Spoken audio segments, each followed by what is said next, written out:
Fala pessoal, tudo bem? Bom, na aula de hoje a gente vai falar sobre flexão e cisalhamento na alvenaria estrutural, tá? Então vamos iniciar por flexão. Bom, a alvenaria, ela é um material que ela resiste muito bem à compressão, mas ela tem uma resistência pequena à tração, né? O esforço de flexão, né? O que importa pra gente é a resistência à tração, tá? Então, na flexão, quem vai determinar para a gente qual que é a resistência à tração que a minha parede tem é justamente a argamassa, o traço de argamassa que eu vou usar. Então, a resistência à tração da minha parede de alvenaria, ela está diretamente ligada à resistência da argamassa, tá? E para alvenarias não armadas, que é o que a gente pretende, né?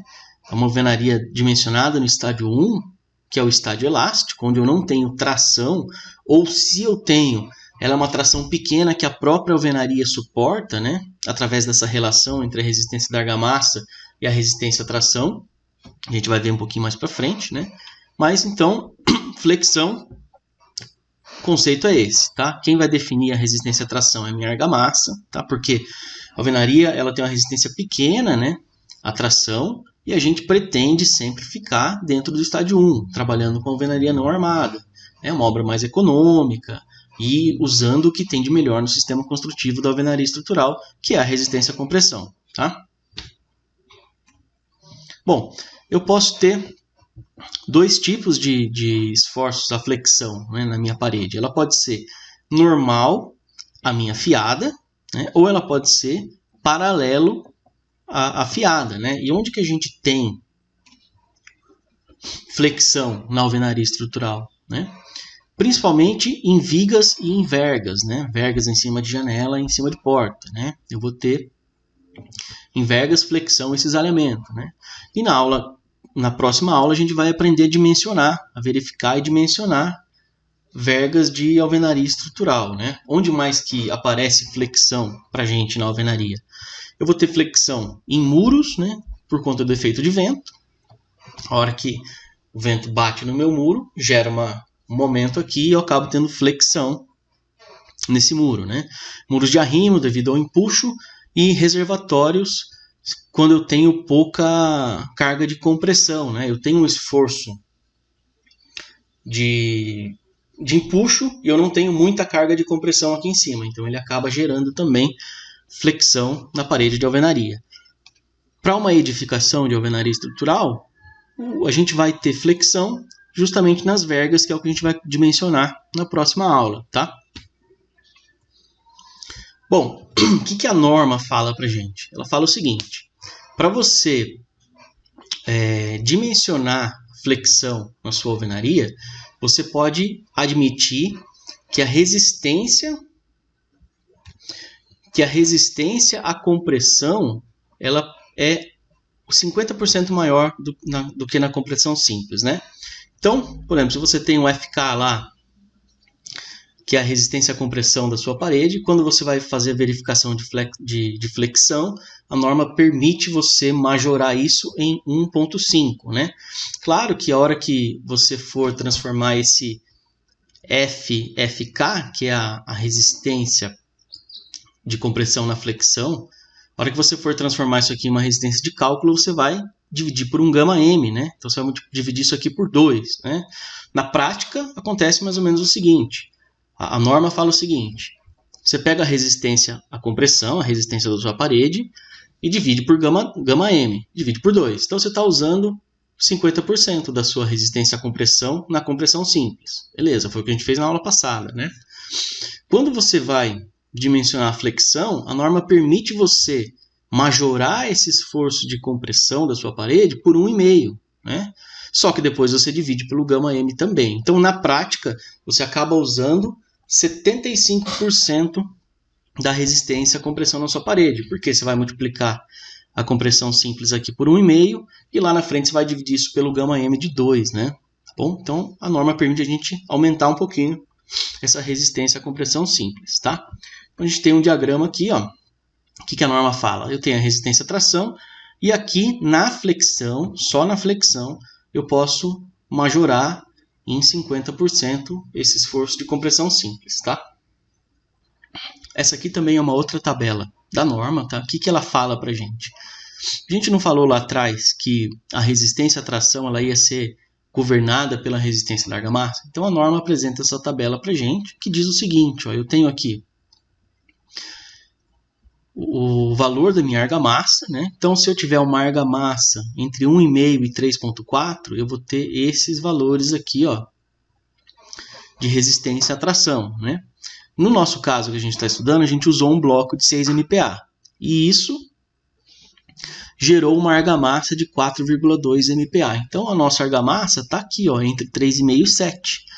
Então, a nossa parede de alvenaria estrutural, ela suporta uma tensão de tração, FTK, né, normal afiada, de 0,2 e paralela afiada de 0,4. Né? Imagina, por exemplo, aqui que eu tenho um prédio, a hora que bate esse vento e isso aqui ó, tende a gerar tração aqui, né, eu tenho que fazer a seguinte conta, vejo quanto que eu tenho de carga, de compressão, vejo qual que é a carga de tração que gerou aqui. Se essa tensão de tração for menor do que 0,2, a alvenaria não armada, a própria argamassa vai resistir a esse esforço de tração. Se for maior, eu vou precisar aumentar, né? Quando que a gente vai começar a fazer isso? Quando a gente for verificar os dimensionamentos de flexo-compressão, tá? Então, só para a gente entender, né? Eu tenho flexão simples, né? Na estrutura de alvenaria, de acordo com todos os parâmetros que a gente veio travando no nosso projeto, né? Índice de esbeltez, tudo mais, eu não vou ter flexão simples na minha parede, né? Eu posso ter flexão na minha parede quando eu for fazer verificação de flexo-compressão, tudo bem? Na minha parede, até esse momento, a gente tem flexão nas vergas, que a gente vai calcular na próxima aula, tá? Mas, quando eu estiver fazendo a verificação de flexo-compressão, eu vou usar esse valor aqui de 0,2 para saber se eu preciso armar ou não a minha parede, tá?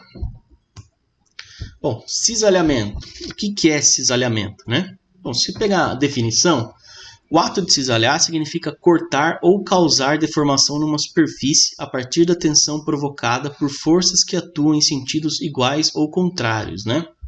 Então, a gente tem aqui ó, uma fissura característica de cisalhamento, né? O que é o cisalhamento? O cisalhamento é o escorregamento das juntas, né? Imagina que eu tenho bloco em cima de bloco, o cisalhamento é quando esse bloco aqui quer escorregar, tá? Então, cisalhamento na alvenaria, ele é o escorregamento dessas juntas e cria essas fissuras características aqui, né? Tá? Bom, tensões de cisalhamento na alvenaria, elas vão seguir o critério da lei de Coulomb, né? O que é a lei de Coulomb? A lei de Coulomb fala o seguinte, que a tensão de cisalhamento que minha alvenaria suporta, ela vai ser igual à tensão inicial de cisalhamento, né, mais uma taxa de pré-compressão, que vai ser minorado aqui por um fator μ. Né? Primeiro, vamos entender o que é essa taxa de pré-compressão. Né? Imagina, por exemplo, quer ver? Tem um celular aqui, tá? Imagina que eu vou empilhar um monte de celulares, né? Tá? Concorda que, por exemplo, o peso desse celular aqui de cima vai sendo descarregado em todos os celulares. Esse aqui de baixo, ele é o celular que está sofrendo uma maior carga de compressão, né? O que é um esforço de cisalhamento? Imagina que eu faço uma força lateral aqui, né? Estão todos empilhados. Na hora que eu faço uma força aqui, ó, este celular de cima ele vai escorregar em relação ao outro, né? O celular é lisinho, não tem tanta aderência, vai escorregar. Beleza. Concordam que isso vai acontecer? Tá. O que é essa taxa de pré-compressão? Né? Taxa de pré-compressão é a carga de compressão que eu tenho aqui em cima. Então imagina que eu tenho aquela pilha de celular, na hora que eu empurro aqui, esse celular quer escorregar. Se eu crio uma carga de compressão aqui em cima, apertando isso, este celular aqui, a hora que eu empurro, ele não é mais difícil para ele escorregar, né? Então o projeto de alvenaria leva em conta isso, né? Imagina, por exemplo, que eu tenho um prédio de 4 andares e um prédio de 8 andares, né? No meu primeiro andar, por exemplo, a minha resistência ao cisalhamento Tem que ter uma força maior para escorregar essas juntas, concordam? Por quê? Porque eu tenho muito mais peso ali em cima comprimindo essas fiadas de bloco, né? É exatamente a mesma história de você pegar esse monte de celular e imprimir uma carga aqui em cima, comprimir isso aqui. Ele vai ter uma resistência maior a esse escorregamento, né? Então essa taxa de pré-compressão, ela leva em conta justamente isso. Bom, aqui ó, eu tenho a minha tabela, né, da norma também de resistência ao cisalhamento, FVK, né, resistência característica ao cisalhamento. E aí o que ela fala para gente? Também função da argamassa, então se eu tiver argamassa entre 1,5 e 3,4, eu vou usar essa fórmula, entre 3,5 e 7, que é o nosso caso, a gente vai usar esta fórmula aqui, e acima de 7 eu vou usar esta fórmula, né? O que ele fala aqui, ó? Essa fórmula que ele está colocando é exatamente a mesma que tinha aqui, ó, a lei de Coulomb, né? É a tensão inicial mais μ vezes a compressão, né? Então aqui eu tenho, ó, tensão inicial, 0,15 MPa, mais 0,5 que é o μ vezes a compressão. O que é essa compressão, né? Eu não posso usar todo o carregamento da minha estrutura como compressão, né? Porque eu tenho cargas que são permanentes, tenho cargas que são acidentais, né? Minha carga acidental, ora ela vai estar atuando na minha estrutura, ora não vai estar atuando na minha estrutura, né? Então eu só posso usar como pré-compressão cargas permanentes, beleza? E aí a norma de alvenaria fala o seguinte, que a gente precisa considerar as cargas permanentes, mas apenas 90%. Então pega todo o carregamento permanente, que está todo o tempo lá, apertando aqueles celulares lá, né? Tá o tempo inteiro atuando em cima do seu prédio. A norma fala o seguinte, usa 90% desse valor, né? O coeficiente que ela pede para a gente usar, né? Essa é a taxa que vai aumentar a resistência ao cisalhamento da minha parede, né? E aí ela limita isso aqui, para argamassas até 7, limita isso em 1,4 MPa. Então, fiz essa continha, tal, deu 1,5, vou adotar 1,4, tá? Então, essa resistência ao cisalhamento vai variar de 0,15, né? Se isso aqui for 0,15 até no máximo 1,4, tá bom? E importante lembrar que a gente vai usar 90% da carga permanente. Isso a gente está falando de alvenaria não armada, né? Quando a gente fala de alvenaria armada, que foi dimensionada lá no estádio 3, né? Estádio limite último, que a alvenaria já fissurou, teve redução da inércia e tudo mais, tá? A gente usa esta fórmula aqui, que vai ser o seguinte, né? Em vez de usar a taxa de pré-compressão, a gente vai usar um ρ. O que é ρ? ρ é a taxa de armadura, né? Como é que eu calculo uma taxa de armadura? Eu vejo qual que é a área de aço e divido pelo meu BD, base vezes altura, né? Então eu calculo aqui uma taxa, tá? E aí eu tenho uma resistência ao cisalhamento para a alvenaria armada, quer dizer que a armadura vai contribuir para a resistência ao cisalhamento, certo? Então, a gente tem um exercício aqui para fazer, né? Flexão, a gente vai verificar na aula que vem, né? No exercício de dimensionamento de verga, tá? Hoje a gente vai dimensionar, verificar, né, se minha parede resiste ou não ao cisalhamento. E a gente tem o seguinte, ó, eu tenho aqui um bloco de 6 MPa com uma argamassa de 5, né? E eu tenho este caso aqui, ó. Eu tenho uma força que está sendo aplicada aqui. Da onde que surge essa força de 30 kN? É um esforço de vento, tá? Tem uma força. Se isso aqui for cisalhar, né, vai abrir escorregamento de juntas aqui, tá? Então, o que eu preciso verificar? Se este carregamento que eu tenho aqui, ó, GK, QK, se esse carregamento para essa argamassa, se ele suporta o esforço de cisalhamento que vai gerar essa força de 30 kN, né? Então, tenho aqui uma parede, 2,40 por 2,80, e tenho esses carregamentos. Então, a gente vai fazer o exercício para ver se essa parede suporta. o que vai gerar a minha taxa de pré-compressão, né? A minha tensão de pré-compressão? É somente o carregamento permanente. O carregamento acidental eu não posso considerar, né? Então, eu tenho uma argamassa aqui, ó, 5 MPa, né? Então, essa argamassa, ela está aqui, ó, entre 3,5 e 7. A fórmula da onde eu vou tirar a minha resistência ao cisalhamento é essa aqui, 0,15 mais 0,5 vezes a compressão, né? Bom, beleza. Então, a gente tem o exercício aqui, né? Bom, da tabela a gente tirou essa fórmula. Como que eu vou chegar nesse valor aqui da minha pré-compressão? Minha pré-compressão, a norma pede para a gente considerar 90%, né, da compressão gerada pelos esforços permanentes, né? Acidental não, só carregamentos permanentes. Então, vou ativar a calculadora aqui e a gente vai calcular isso junto, né? Mas, bom, qual o esforço permanente que eu tenho aqui? O GK, né? 60 kN por metro, né? Beleza. Então, vamos lá, eu tenho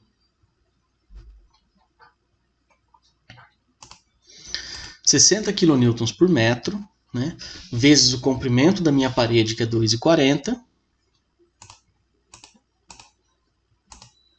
Eu tenho uma carga pontual equivalente de 144, né? Eu tenho que transformar isso em uma tensão. Então, eu vou dividir essa carga pontual equivalente que a gente encontrou pela área da projeção da minha parede. Então, vou fazer isso aqui, ó. Vou dividir 144, né?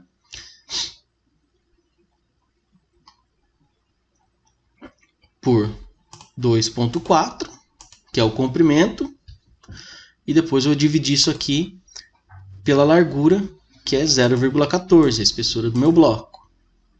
Beleza. Isso aqui, ó, me deu uma tensão de 428 kN por metro quadrado. Para transformar isso em MPa, eu divido por 1000, né? Então, eu vou dividir isso aqui por 1000. E eu achei uma tensão de 0,42 MPa, né? O que a norma fala? Pega a tensão de compressão dos carregamentos permanentes, mas usa só 90%. Então, vou pegar esse valor aqui de 42, vou multiplicar isso aqui por 0,9. Então, eu vou usar só 90%, 0,38, né? Beleza.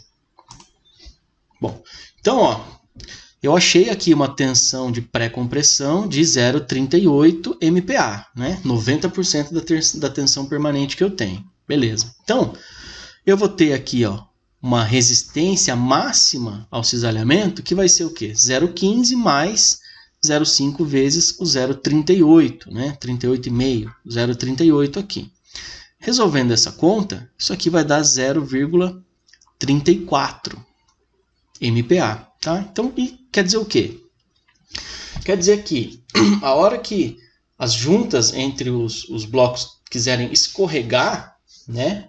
A tensão que eu tiver aqui, ó, de cisalhamento, ela tem que ser no máximo 0,34. Se for 0,35, 0,36, qualquer coisa a mais, minha parede não resiste ao cisalhamento e aí vai aparecer aquela fissura, né? Claro que a gente não vai deixar isso acontecer. Se for o caso, a gente vai ter que armar, né? Ou de repente redistribuir alguns esforços de alguma maneira para aumentar a taxa de compressão, por exemplo, né? Mas aqui, no nosso exemplo, a gente suporta no máximo 0,34. Beleza. O que a gente faz agora? Eu preciso verificar quanto que é a tensão que eu tenho a tensão efetiva, né? A tensão solicitante de cisalhamento que eu tenho ali, para ver se vai suportar ou não, né? Então, vamos lá. Bom, vou zerar aqui, né? VK, qual que era o valor de VK, né, da força cortante que estava ali? Era 30 kN. Então, 30 kN vezes γF de 1,4. Isso aqui vai dar 42 kN. Beleza, agora eu preciso dividir isso por BD. O que é BD? BD vai ser a área desse cisalhamento. Vai ser o comprimento da parede vezes a espessura. Então, eu vou dividir aqui, ó, 42 dividido pelos 2,40, que é o comprimento da parede, né? Isso aqui dividido pela espessura de 14 centímetros. Ponto 14. Tá, beleza. Isso aqui deu 125 kN por metro quadrado. Tá? Uma tensão. Vou transformar em MPa, então eu vou dividir isso aqui por 1000. Né? Então a gente tira daqui ó, uma tensão de cisalhamento de 0,12 MPa. Né? 0,12 MPa. A nossa tensão aqui não é 0,34, então eu pus aqui 0,34 e a norma pede para a gente dividir pelo γm de 2. Então, 0,34 dividido por 2 vai dar 0,17. 0,12 é menor, então nossa parede suporta esse cisalhamento, certo? Bom, aqui a gente encerra, né, esse conteúdo de flexão e cisalhamento. Na próxima aula a gente vai fazer os dimensionamentos e as verificações de verga. Tá? E espero que vocês refaçam esse exercício em casa. Qualquer dúvida, entre em contato com a gente, beleza?